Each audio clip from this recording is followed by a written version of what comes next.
Kia ora and welcome to Living Life as Easy As with HappyNess. Oh, hello guys, welcome along. I'm very grateful that you have tuned in today. It's great to see you. So today we're going to talk about gratitude and my take on gratitude and how I feel that once I became grateful for things that were happening in my life, it actually sped up the process of towards happiness and living an as easy as life, versus if I hadn't started being grateful, I think I'd still be slugging along somewhere, you know, way further back than where I'm at today. So I am love being grateful. I'm an extremely grateful person. I always look for anything that I can be grateful for rather than the negative. So when I was in my doom and gloom, and you know, I was in the house of doom, and found myself on the floor. I just didn't like that house. It was just the worst place. And when I wanted that day that I just, you know, lost it all and ended up on the floor, crumpled heap, wanting the floorboards to open, but decided I'll get back up. I'm going to give this game of life a go. And I just turned to Oprah in a big way. I mean, love Oprah, always have done. But she would go on a lot about being grateful and having gratitude for what you do have. And so I really took that on board, and I'm like, right, what am I grateful for? And when I sat down and started analysing things that I was grateful for, then wow, what a really awakening experience for me. I had a lot to be grateful for, you know, like here I was, all doom and gloom and all blooming toxic and anti this and anti that, but in actual fact, I had a lot to be grateful for. And one of the things at that point in time was how grateful I was to be able to live in that house of doom. Even though I call it the house, or refer to it as the house of doom, I actually was ridiculously grateful for that opportunity, like so grateful. What it meant is that, you know, because I couldn't find anywhere that would house us with the cat and the dog, what it meant is I didn't have to rehome them, and that was very, very important for my children, like way more important than coldness. And also the rent in there was ridiculously cheap, like it really was. I knew I was on a good wicket with the rent there. 4-bedroom house, central, it was so cheap.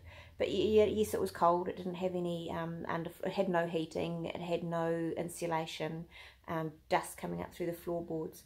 But I was still ridiculously grateful because we're able to keep our animals, and it was financially I could start to keep my feet on the ground and start building up my finances because I wasn't spending a lot of money on rent. So yeah, you know, when you look at change things, one minute it's the house of doom, the next minute I'm so grateful for to be living there. And I knew it was a temporary situation, so look, just make the most of it and, you know, deal with what I've got and move on. It was a big motivator as well though, to want to do better. But yeah, just finding the gratefulness in things. And you know, when you do begin to be grateful for what you've got, it will just speed up the process towards happiness a lot faster than if you're very ungrateful or not realizing what you have. So I hear so many people that just moan and groan about what they've lost, what they don't have. And hey, I was one of those people moaning and groaning, getting nowhere. But once I started to become grateful for what I did have and what I had around me, yeah, what a change. I mean, Oprah's right.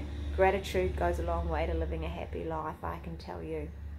And so with my 50th approaching, I decided that I wanted to send out 50 cards to people, sharing my gratitude for them and what I'm grateful for what they have done for me somewhere in our lives together.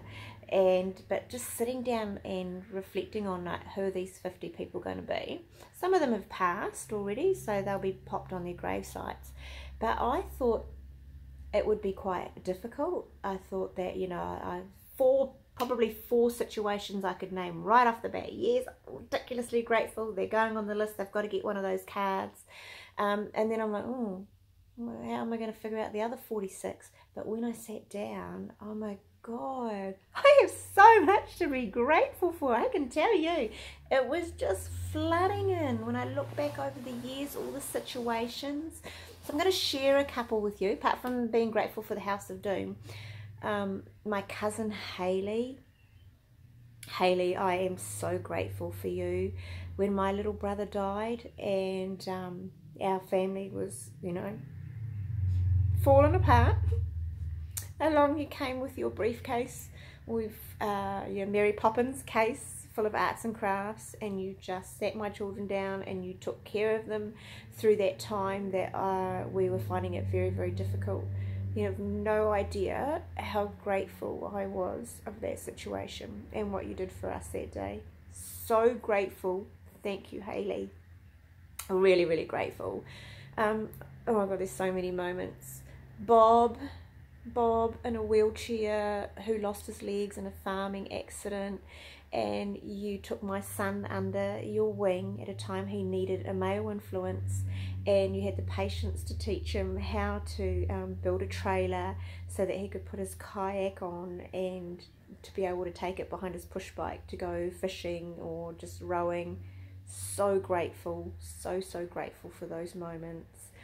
For Graham and Dorothy ringing me up at work to say I've left my front door open, would you like me to pop across and check your house and lock the door? Ever so grateful. Just so many moments that, I mean, there are just so many moments that I am so grateful for people, and just yeah, it's just such a neat experience to do. Like, I really recommend you sitting down and writing what you're grateful for and situations that you've been grateful for over the years, and you'll be surprised. I think you'll be mildly surprised. You got a lot more to be grateful for than what you realize. Like, and it's so much better than moaning or groaning about what you don't have, to be grateful for what you do have. It's just been a fantastic journey to be grateful. So thank you, Oprah. Oprah, I am grateful for you for teaching me to be grateful.